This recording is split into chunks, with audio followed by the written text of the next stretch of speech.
Alright, just a few weeks left of this NFL season, so let's get into the recap. Well. How many more games do you need to see to give up on Zach Wilson? Do I need to make the same jokes about how incomprehensibly bad this man is at throwing the football? All you had to be thinking about, Jets fans, is if just a few years ago you had lost those games that you shouldn't have won and you could have gotten the #1 pick. Instead, you have Zach Wilson. You know what? Honestly, I just feel bad at this point. You still could make the playoffs, though. Maybe.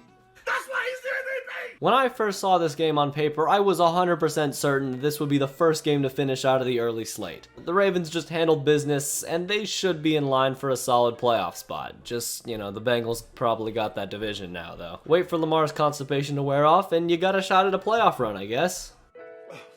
Damn it, Detroit. Damn it. The Carolina Panthers used the Lions' kneecap-biting strategy against them as they ran for a historic amount of rushing yards against the Lions. Foreman, Chuba, and some other practice squad dude were running all over them and destroyed them, almost ending the game in the first half. But Jared Goff continues to play the best quarterback play of his life outside of McVay's hive, as he rallied the Lions back, but it just wasn't enough. Somehow this Panthers team that on paper was probably the worst in the league going into the season still had a shot at a playoff position, but we'll get into that later.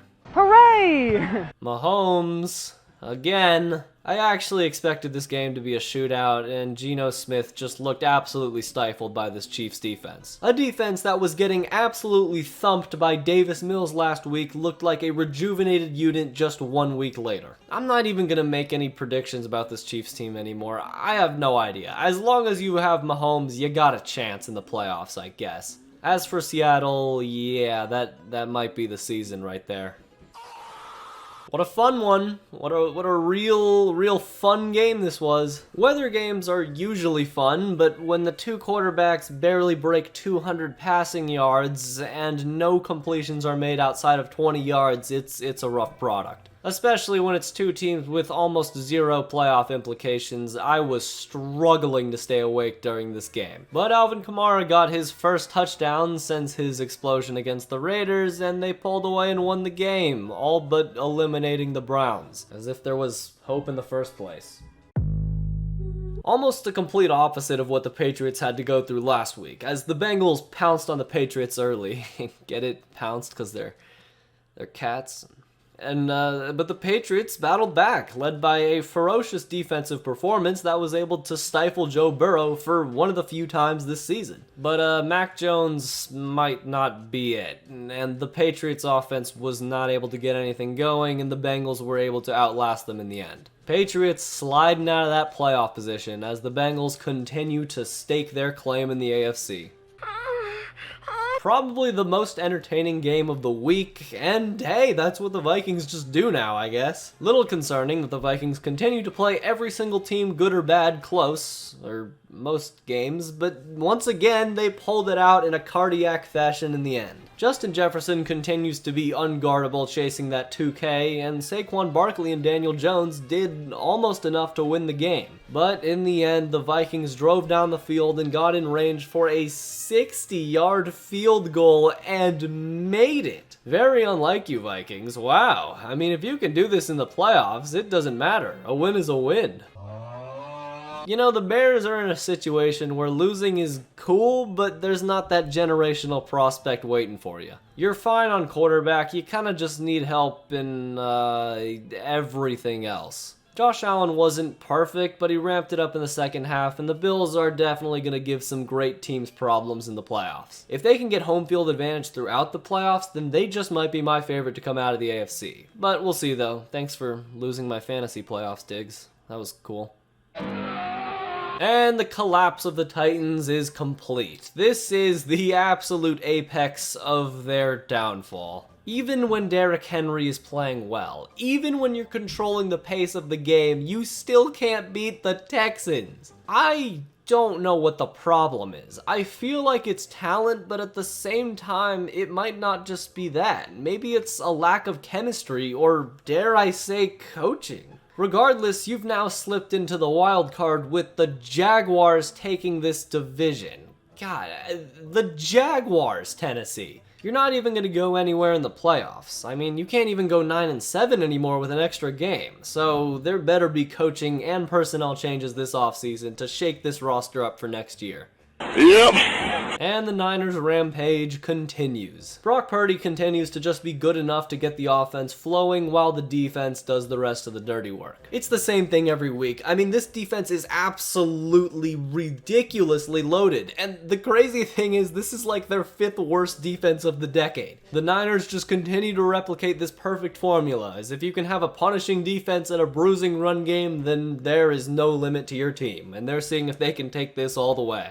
Yes, sir!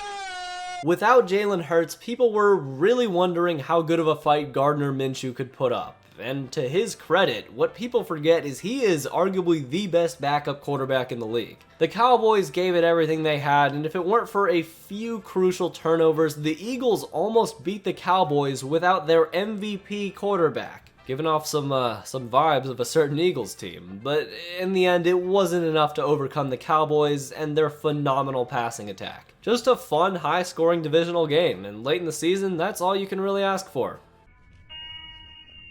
This was not a high-scoring fun game. The Raiders took a deviation from their usual script, as instead of shutting down in the second half, they just shut down immediately after the first drive. Meanwhile, the Steelers limped their way to a few field goals and a last-second touchdown drive to steal the win from the Raiders. Derek Carr's gotta go. From a Raiders fan's perspective, Derek Carr is about as good as he'll ever be for the rest of his career, so you might as well cash out that bloated contract while you can. He could do really well on a team like the Broncos, and he stayed his welcome. It was a long time. Maybe not a great time, but it was a long time. Christmas Day, we got Packers versus Dolphins, and these were two teams that were just not playing to their highest potential. Obviously, the Packers' defense is not what it once was, but they still weren't able to stifle Tua until his injury kinda threw him off a little bit. Waddle and Tyreek did their thing, as they always do, but Tua was just missing some really crucial passes. And those turnovers proved to be crucial, as the Packers' field goal onslaught was too much to overcome, and the Dolphins are slowly slipping out of the playoffs. And as everything went right for the Packers, they are somehow still in playoff contention. God, if they make it, I swear. This is going to go down as the weirdest game of the year. Two of the most disappointing teams in the NFL, one because of injury, one because of... but it was just a bloody massacre immediately. Cam Akers scored 3 touchdowns as the Broncos offense did nothing. 51 points by Baker Mayfield and the Rams. I mean, at least we know they have a little life left in them, but man, it is way too late for that.